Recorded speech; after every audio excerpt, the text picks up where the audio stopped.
Get ready with me while I talk about the time I was framed for drinking on a high school field trip. Okay, so in high school, I was on the dance team at my school, the drill team, and we were taking a group field trip to Austin, Texas. I'd been in a leadership position for 3 years, and I was also the president of the team. So a lot of girls tended to look up to me. There was this one girl on the team, she just didn't like me. We just didn't vibe. And so on this field trip, we had gone and done some dance classes during the day, and then we went out to dinner. We went back to our hotel, and we had an hour to hang out before it was lights out and everybody had to be back in their own rooms. And so in my room, it was just literally the 4 people who were sleeping in that room, plus one of our friends who had a migraine. And the only reason she was in there was because there were people in her room that were being loud. So she was in there just resting. Our room was really chill. There wasn't really anybody in there. We weren't really doing anything. We were literally all just sitting on our phones and watching TV.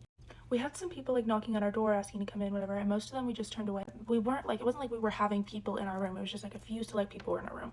And the girl that I was talking about earlier that didn't like me, we'll call her Jewel. Jewel didn't like me, and Jewel was also asking to come into our room because the girl with the migraine was Jewel's big sister, so she wanted to hang out with her. Not her literal big sister, but her big sister on the team.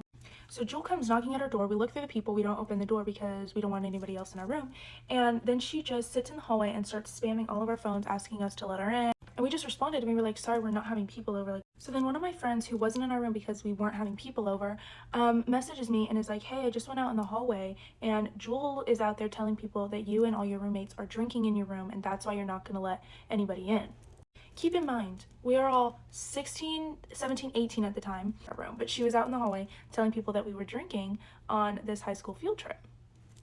We didn't say anything about it while we were on the trip, but when we got back, I mentioned it to her and I was hey, why would you tell people that we were drinking on a high school field trip? We literally weren't. We told you why we didn't want anybody else in the room, and come on. And we had to get up at 6 a.m. the next day to go take more dance classes, and she was what? I didn't say that. Why do you think I said that?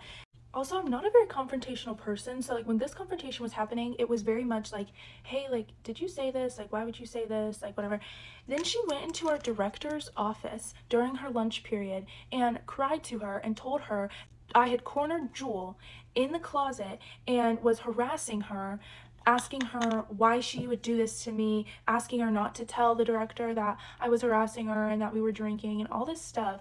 And I ended up my director didn't even call me in about it because she knew it wasn't really true probably, but I ended up just going in after school ended that day and being I'm so sorry, I know you're hearing these things, I don't know where they're coming from, none of it's true, we would obviously never drink on a high school field trip, we're all underage anyways, and I don't know what this person has against me. I don't know why they're out to get me, but that's not true. My director was yeah, I don't know. It seemed really fishy, and I don't understand why this drama is going on. And I was me neither, girl. And she was just keep doing what you're doing. You're fine. Still to this day, when I go back and visit my high school drill team, this